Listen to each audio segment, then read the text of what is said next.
This Kirblog topic was suggested by Alorius. If you'd like to suggest topics for videos like these, and if you want to hear me record them in my community Discord server before they release, consider supporting me on Patreon at patreon.com/Kirbifer. This Kirblog's about RPGs.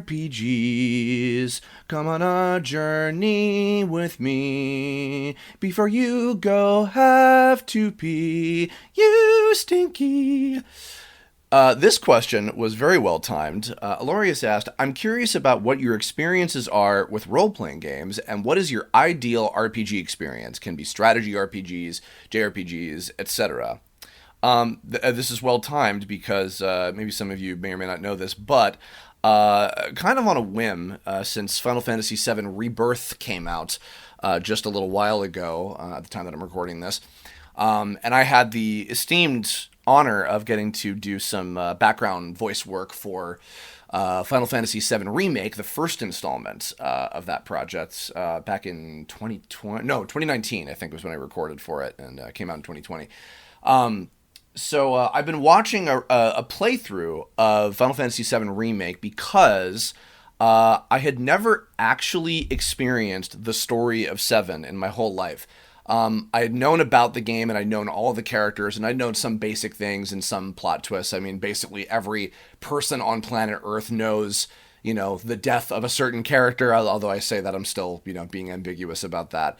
I know certain twists about Cloud and another character that he's connected to, but I'd never really experienced the story before. So I just got through, as of the day before I'm recording this, watching like a 15-hour long full playthrough of the game with all the side quests and all the cutscenes and everything. And in tandem with that, I've been watching the equivalent part of a playthrough of the original PS1 game, just to see what the differences are, all the stuff that they added and expanded upon and everything.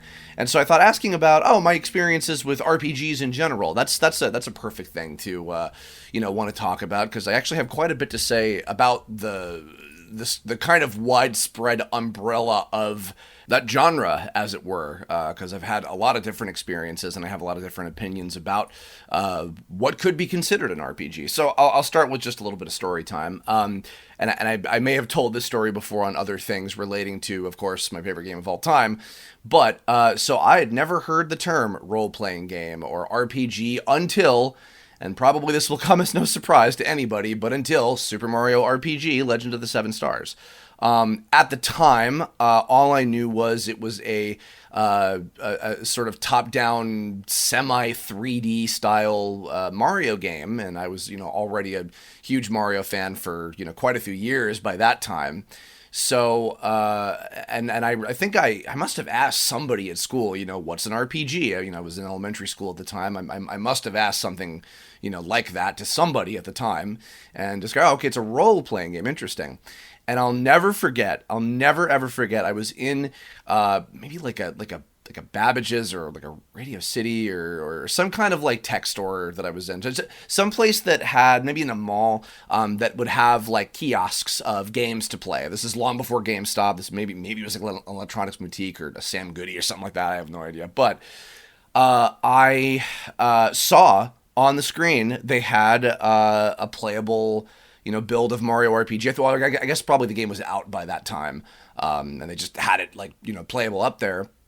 And so I'm like, oh my god! And it was on Bandit's Way. I remember that very distinctly. It was on Bandit's Way, the save file at the time, and I was moving around with Mario. I took control of the Super Nintendo controller. I can't even remember if I actually owned a Super Nintendo at that time or not. I might have not gotten one until a little bit later, and then obviously bought my own copy. But I was moving Mario around in this 3D environment. My mind was blown. And then, of course, Goombas rolling around. I jump on top of a Goomba, and then suddenly, and I'm brought into this battle screen. And suddenly I have menu options, and my tiny, 6 or 7 year old, I don't remember, single digits year old brain, however old I was at the time, did not even know how to process that. I had no concept whatsoever what I was supposed to do or how that worked or what the mechanics were, no idea, nothing. It's quite ironic because, as it turned out, and I've talked a little bit about this recently on a Just Chatting stream, but and this is a bit of a side note. I'm working currently with the folks at Did You Know Gaming to write a sort of documentary deep dive kind of video about Super Mario RPG. And I've been talking with a couple people from the development team of the original game for Super Nintendo, which has been a tremendous honor to get to do that. And in having resources to translate old articles and interviews and things like that, I've been learning a lot about that game.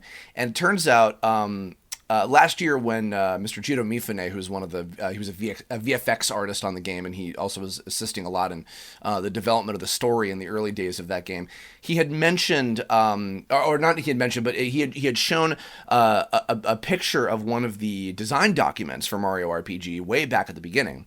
And one of the kind of basic things that they wanted to accomplish with the creation of that game was they wanted to bring RPGs to not only a Western market in a bigger way, but introduce the genre of RPGs to a bigger audience that hadn't previously played them before. So, and I mean, frankly, I would say that they very much accomplished that, and it was kind of perfect timing for something that will come, pretty much around the same time that I'll mention in a second. But I got to know the game. I started to briefly understand it. And my early experience with that game, before I actually owned a copy of it, was my dad and I would rent whatever the local copy was at like our Blockbuster or maybe Hollywood Video, whatever it would have been. And we would just, the game would always be on a different point in the game at that time. The save files would be at different points.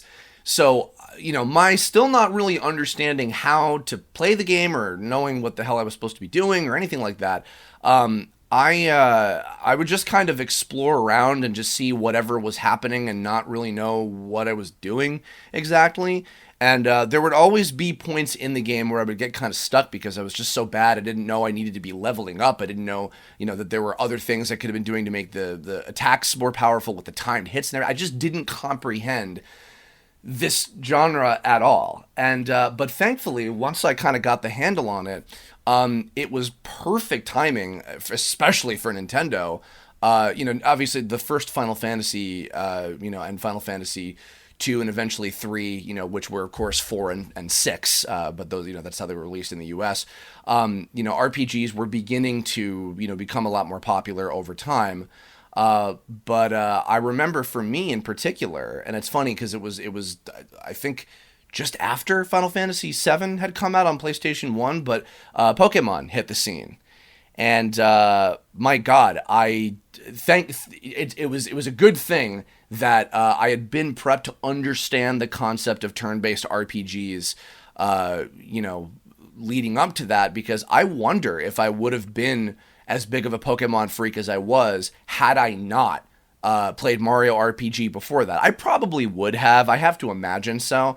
But I would also guess that my really taking to the games in particular, was thanks to being introduced to a very accessible RPG right before that. And granted, I actually, for as much as people, for a whole variety of reasons, rip on Pokemon, some for fair reasons, some for not.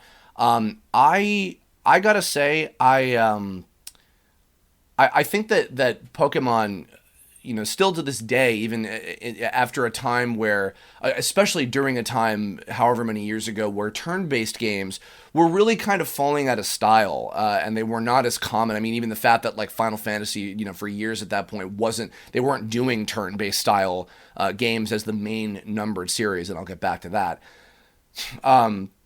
I think that that Pokemon really kept that style of RPG alive, way for many years, maybe even almost single-handedly for a little while, because you knew what you were getting into, and it was a formula that people enjoyed. And by and large, there were some generations that I had skipped over just circumstantially, but I never got tired of that. And I think that also was something that helped preserve my love of that genre, of the simplified version of that genre in particular, because I think that that's also, when years went by, and then when I finally got to the point of making my own games and I was doing tome and everything, I think that ultimately that was to the benefit of deciding, okay, this is the genre that I want to go to because this is the one that I feel the most comfortable in if I'm going to be doing a narrative based game. Now, on that note, story focus in games.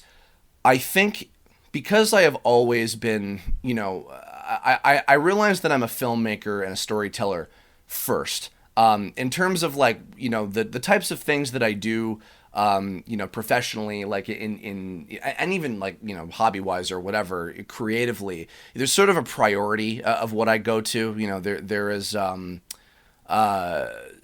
I would say that up there is writing and filmmaking, is probably at the top, and then followed by that would be, art, and then followed by that would be game development. I've been lucky enough to be involved in that kind of world in various, capacities.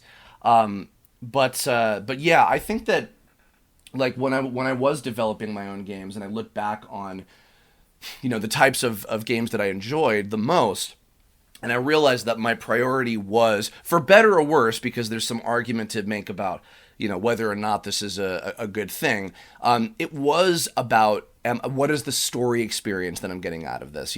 Like Mario RPG, it's a relatively simple story, but that was more than anything what I was captivated by, was that version of, you take the Mario world, which was pretty simplistic in its platformer, kind of installments, and you give it, a larger scope, a world, with characters, and not even so much like a tremendous amount of development necessarily.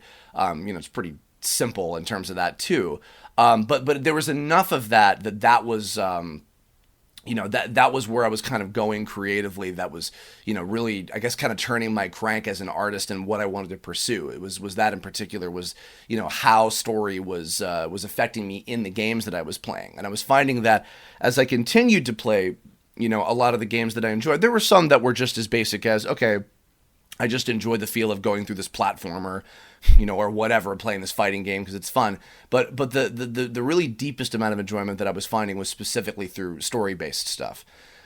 A big turning point after that, in terms of my experience with RPGs, I should mention before that, I had the carrot dangled a little bit about tabletop. It was too intimidating for me. And even when I had tried, I had a little bit of very minor experience with playing some other proper Final Fantasy games in the midst of that, at people's houses. I dabbled a little teeny tiny bit with 7 and a little tiny bit with 4, which is American 2.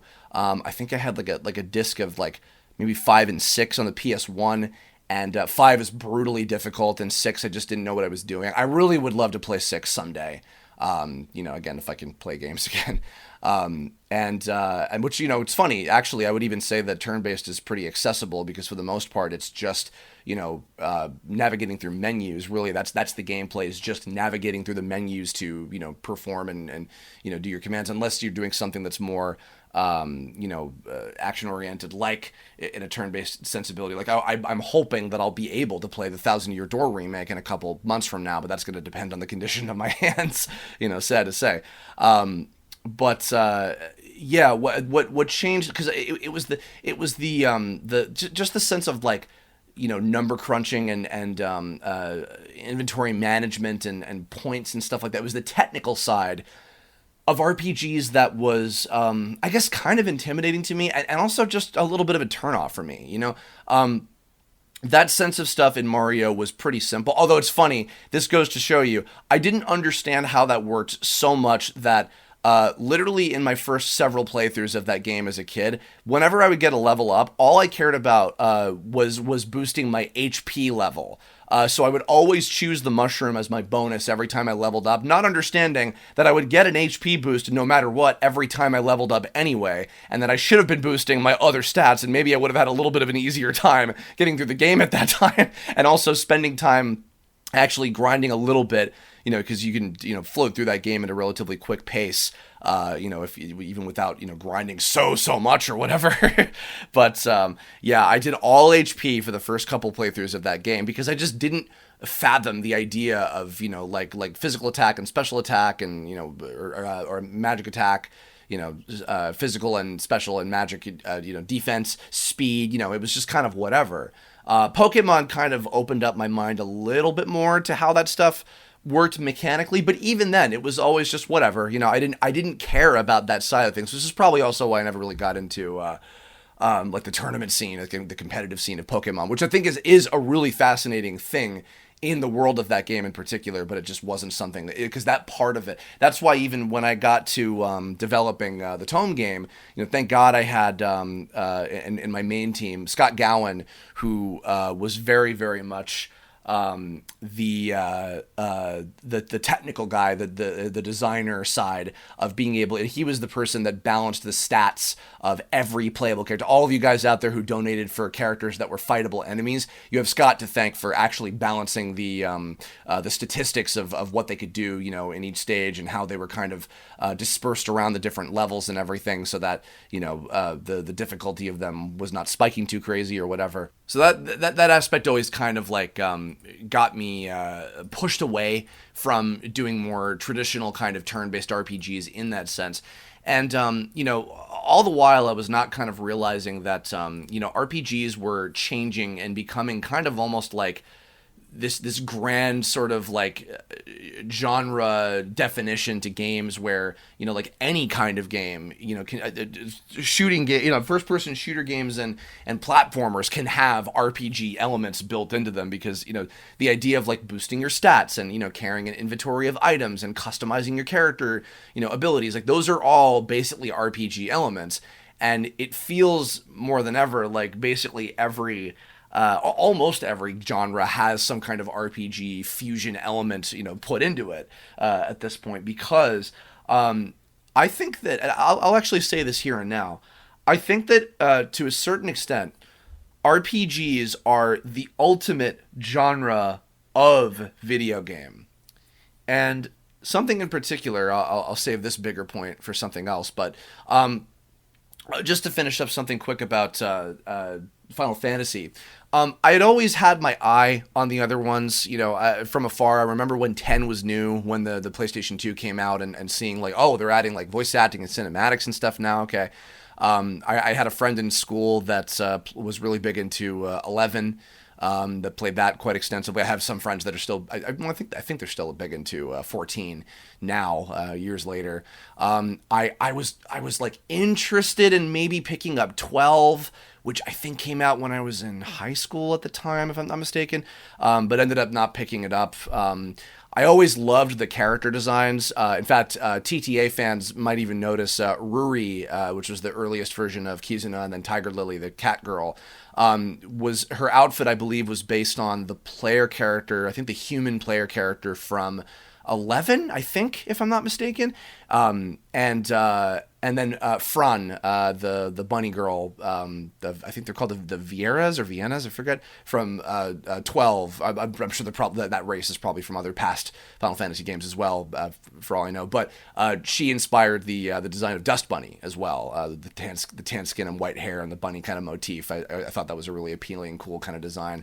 But again, just didn't pick it up for some. I don't even know how different it is. I knew from a review on Toonami that 10 was changing the genre. It was changing the formula, and that it wasn't quite the same. I think that there were some action elements, but it was still semi-turn based. I don't know if 11 necessarily was. 12, I don't know if it had necessarily like action elements to it, or if it was still semi-turn based. 13, when that came out, I learned, they were kind of going. Actually, I'll save that for a little later after I get to this particular thing. A big game changer for me. I keep like interrupting myself. The big game changer for me, because this basically got me to buy a PlayStation 2. It was the first time I bought a non-Nintendo system since I was a kid, other than like my sister having like some Sega systems that I had inherited, but I was always a Nintendo kid up until that point. But I finally bought a PlayStation 2 for two reasons. Quite fittingly recently, with the Dragon Ball stuff, of course, with the passing of Toriyama Sensei, was Dragon Ball Z Budokai 1, and of course Kingdom Hearts 1, which I'll also never forget hearing from a friend at school that, oh, I hear that they're going to be making like a crossover between Final Fantasy and Disney. And I'm like, there is no way that's real. There's no way in hell that could possibly be real. And one day I walk into, I think it was still an electronics boutique before it got turned into a GameStop at the mall that my dad and I would go to. I walk in, and staring at me in the face is the player's guide for Kingdom Hearts. And I open up the page, and I'm flipping through and seeing all these characters, and I'm like, oh my God, I cannot fathom that this is, it was the same reaction I had to jumping on that Goomba in Mario RPG at that store that one day. I was like, my mind just could not handle it. And I remember finally I hit a point where I'm like, you know what? I think I need to take the plunge because I really, really, really want to experience this. I've always loved Disney. I have had an appreciation from afar, like I said at that point, for Final Fantasy. I knew that there were quite a few Final Fantasy VII specifically characters in that game. And I'm like, you know what? I need to experience this. I need to get this game.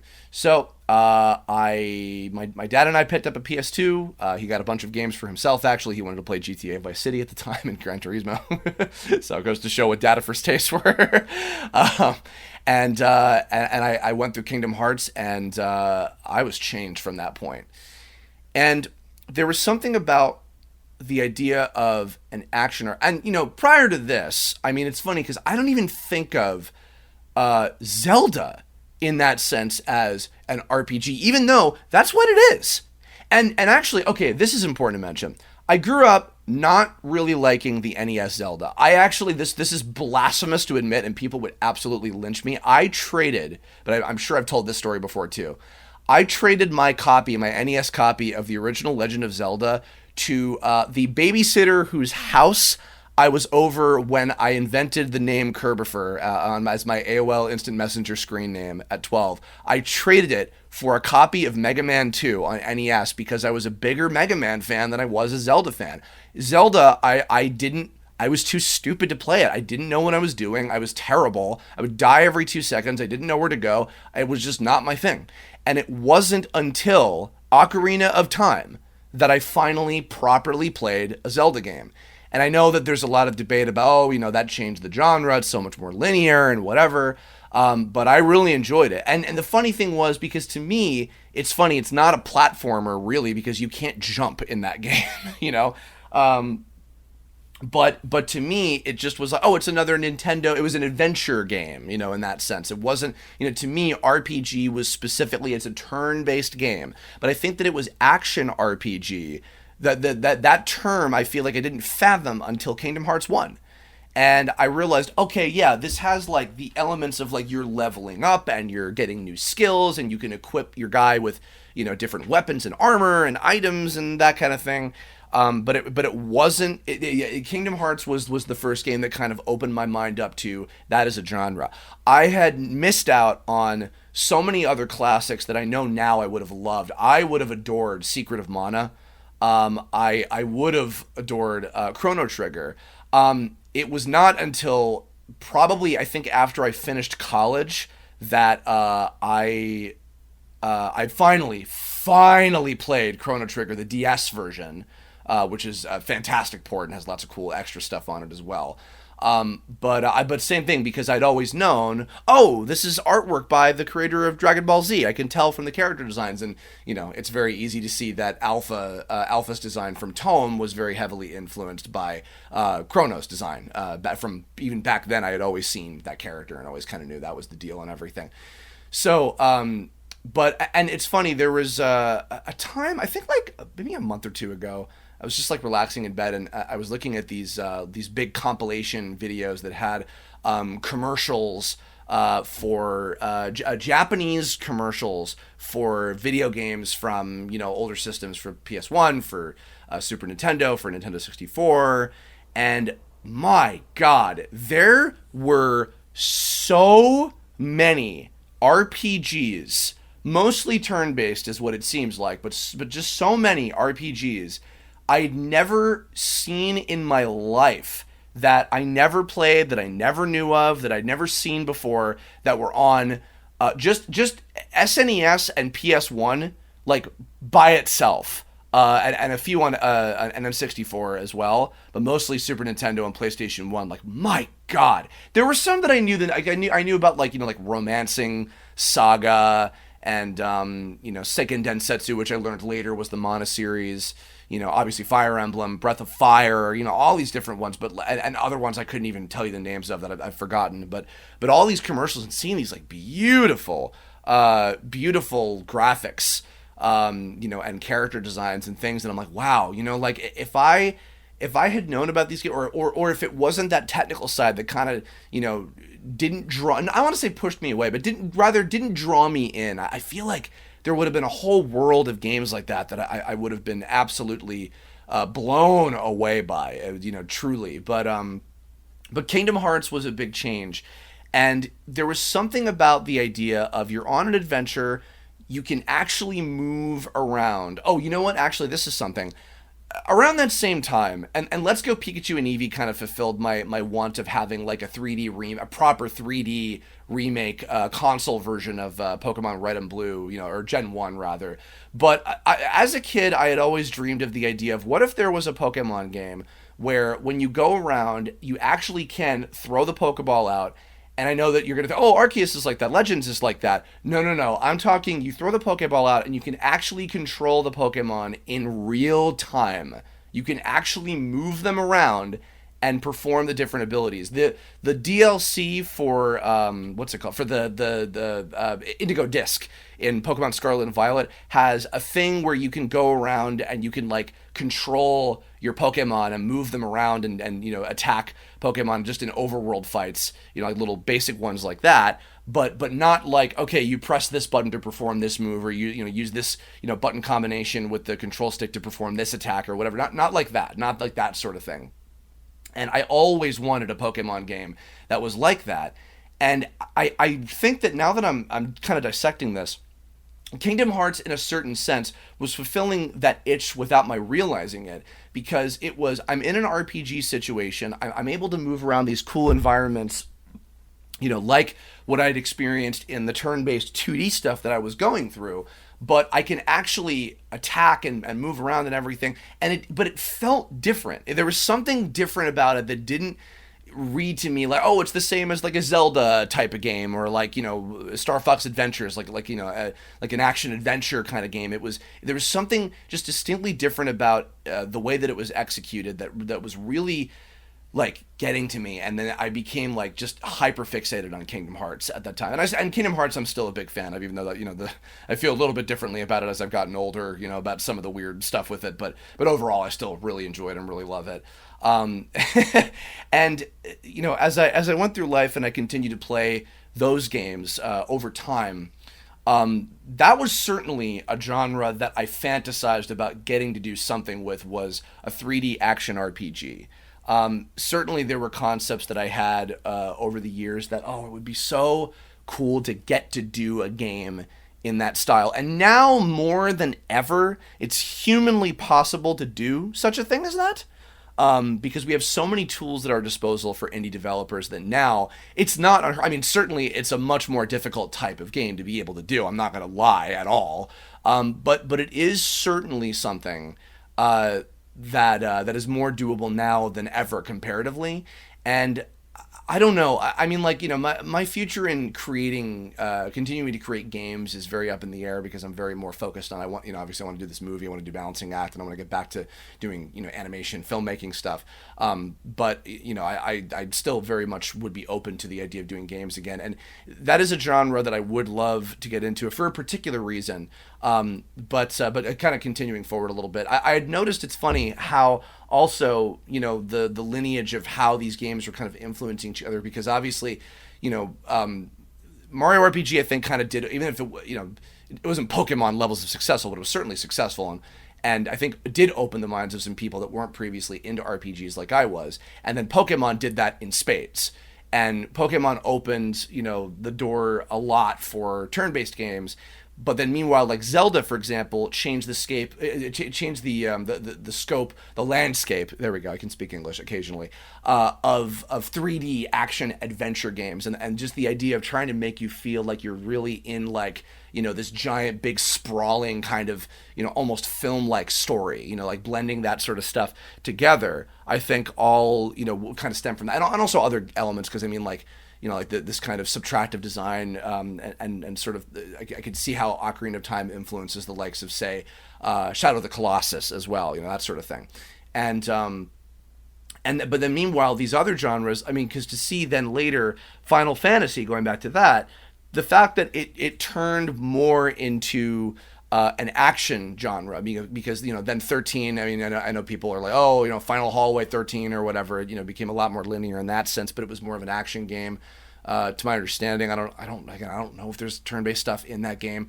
And then 15, which very clearly was like, to me, I looked at that, I'm like, this is like adult Kingdom Hearts. This is like Nomura and this Square Enix team specifically kind of taking that sort of type of thing and putting it in a higher fantasy, more mature kind of world compared to what had been done in Kingdom Hearts.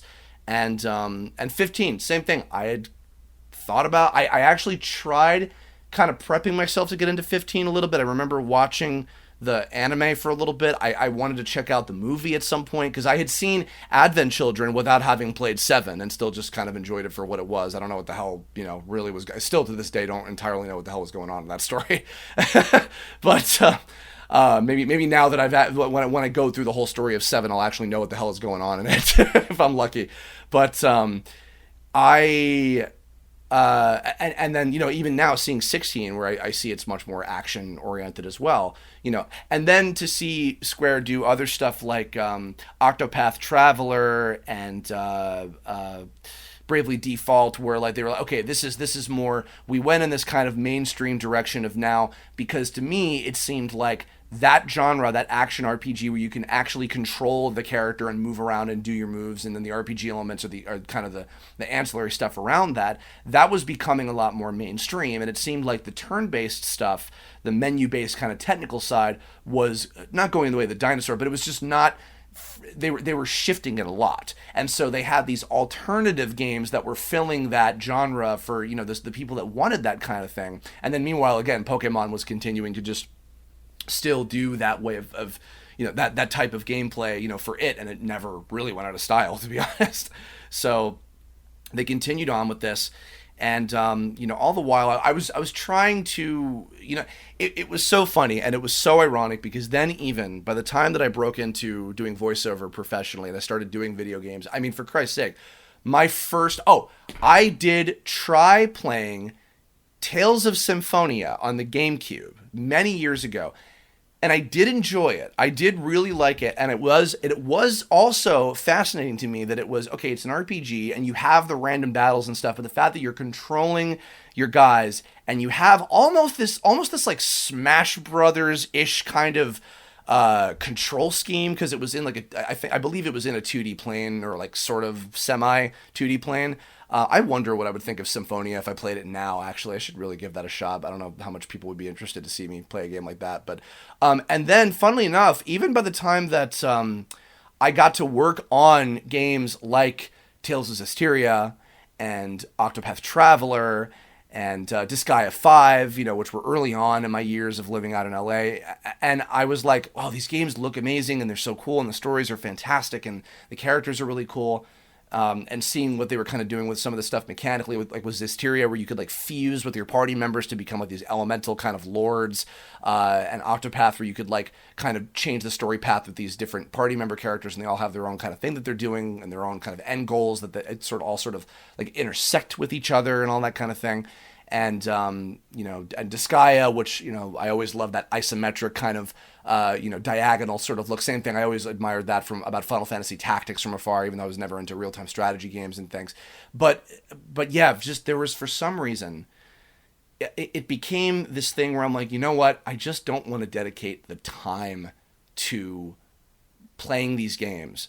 But for some reason, and this is a key point too, in terms of the answering the question about my RPG experience, there became this point eventually where I, for some reason, was not wanting to sink in the amount of time that it would be needed to play a game of that length and of that scope, but I would be perfectly content with watching a playthrough of it. I'll never forget when Birth by Sleep Kingdom Hearts came out on the PSP, and I think it was still in college at that. Yeah, it was towards the end of college, 2010. I think that game came out. I was really excited about it because to see basically what was Kingdom Hearts Zero, like more or less this this prequel game, I was really really interested, and that actually is still one of my favorite games. And I to my recollection, I've not actually played a whole lot of it myself. I watched because I didn't have a PSP and had no interest in getting one, even though, weirdly enough, there were a handful of games on it that I kind of wanted, but I just didn't want to get the system because I wasn't interested in it. But I watched a playthrough of Birth by Sleep, and weirdly enough, I felt okay that I didn't end up playing it myself because I got to experience the story that way.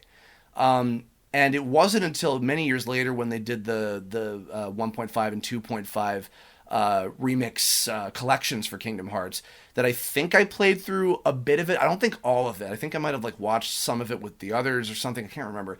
But I recall I think at Ben's place, Ben Diskin's place at the time. I'd played through a bunch of it. They were playing through some of it. Maybe we traded. Oh yeah, I remember we traded up because we were fighting the Sparky, one of the Stitch series bosses that was in the Lilo and Stitch level mixed in there. We were taking turns fighting him, and I think I just played a little bit because I felt like it, and I was enjoying it. I remember really liking that gameplay style for Birth by Sleep, and yeah, but it was getting to a point where as new installments of Kingdom Hearts were coming out, and that was a series that I was invested enough into that I wanted to keep seeing where the story was going.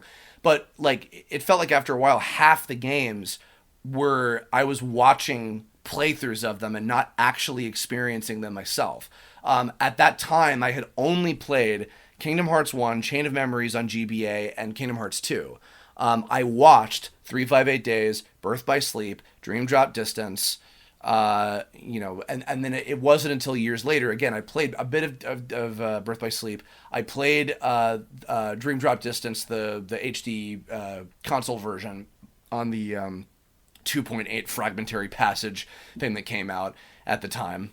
But like I said, weirdly enough, I was okay with it. I didn't feel like I was being robbed of an experience or otherwise, because I was realizing it was coming down to, do I like the story? Do I like the characters? Am I getting something out of the story experience? Cool. That's enough for me. That's fine.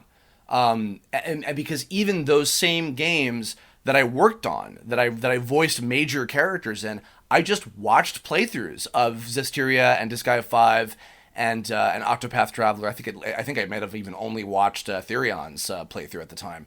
I was just kind of getting to a point where I'm like, you know what? I'm okay with that. I don't mind doing that. And right even down again to 7 Remake, very recently, I decided because I'd thought for a while maybe I'll pick this up, maybe I'll play it and again same thing, I'm in it. But not that you can hear me because I'm mixed in the background with 50 other people. But but I thought about should I don't know. But then I just was like, you know what, I can't. I'm currently in a position where I can't play games anyway. I'll just watch this, and I was really really enjoying it. Even with some certain criticisms of things, I really enjoyed the experience of that. The difference though was Kingdom Hearts 3 was such a long time coming and such a big deal for me that I know I wanted to play that. I wanted to experience that hands-on.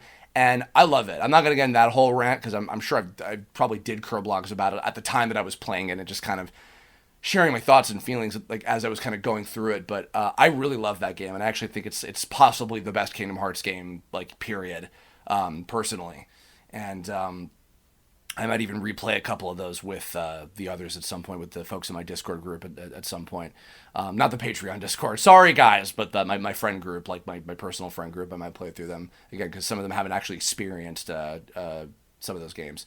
But so all that's to say, my experience with RPGs eventually became, okay, I can appreciate a game story experience like this even if I'm not actually playing it myself, and I don't mind that, and I think that that's totally okay and totally valid, to the point where when I finished the Tome game, one of the things that I wanted to make sure to do, out of convenience for people, is I wanted to record an official playthrough of the game so that people, if they, maybe weren't interested necessarily in picking up the game, or if they just didn't have the time and they maybe just wanted to experience the story from, in the background while they were doing something else, I had an official playthrough.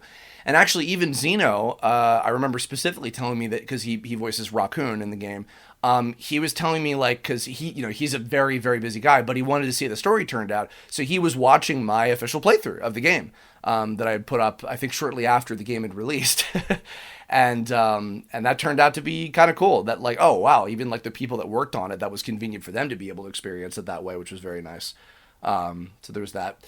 But yeah, and I think that is kind of a nice thing, that it can also kind of doubly serve as like story content, because especially a kind of overarching thing about RPGs that I've played for literally all the way going back to Mario RPG, and then even to literally with Pokemon, is that they felt like I was playing through an anime. Like I was playing through like an animated series that would go on for however many episodes. I mean, watching Final Fantasy Remake alone, like just that, with the amount of hours of content I was watching, I was like, this is like a 52 episode show, for Christ's sake, or however, many hours if you split it into maybe 20, I don't know how many episodes that would be if it was, half hour each or whatever. But I thought about that. I'm like, yeah, I guess it really is kind of, that's what I'm experiencing basically.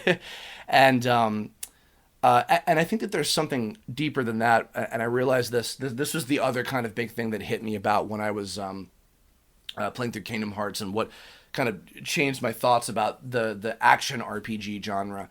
I actually think that particular genre of game, where you are in a 3D environment and then controlling a character and party members or whatever, and you're going around, you can actually fight the enemies that you're fighting, and going through and having the RPG adventure otherwise. I actually kind of feel like that is the ultimate genre of video game, because of the fact that, to me, the reason that I feel that way personally is because it feels the most like I am living through, like when you watch a show or a movie and you want to like kind of relate to a character and feel like you're in, living through that story in a certain way and having those experiences. Except games can do that, except you are the one controlling them, and you have the satisfaction, especially if it's a player character, if it's literally supposed to be you. Not in every case. I am more often a fan of when it's the player character is an actual character that has their own specific personality, to be honest. But and I think that that's why, when I've had like very lofty, maybe less realistic dreams about wanting to make a game like that, like I thought about if I were to do Balancing Act as a game instead of a film, I think that probably is the type of genre that I would want to go for if I were to go in that kind of sense. And that's not to say that necessarily I will, because that's, a whole nother thing that I don't think I'm necessarily prepared for or have the team for. And, but who knows, maybe someday I may or may not try my hand at a game such as that, if depending on how certain things go. But nonetheless, yeah, I think that there is something supremely special about that kind of game that really sticks with me compared to other ones. And again, not that simple little like platformers or puzzle games or whatever, things like that don't have the same equal kind of merit, just in a different sort of way. But I think that there's like a level above that genre in particular sort of does for me. So yeah, that's kind of my whole experience with RPGs, and that's what my ideal experience with RPGs kind of comes down to in a certain sense.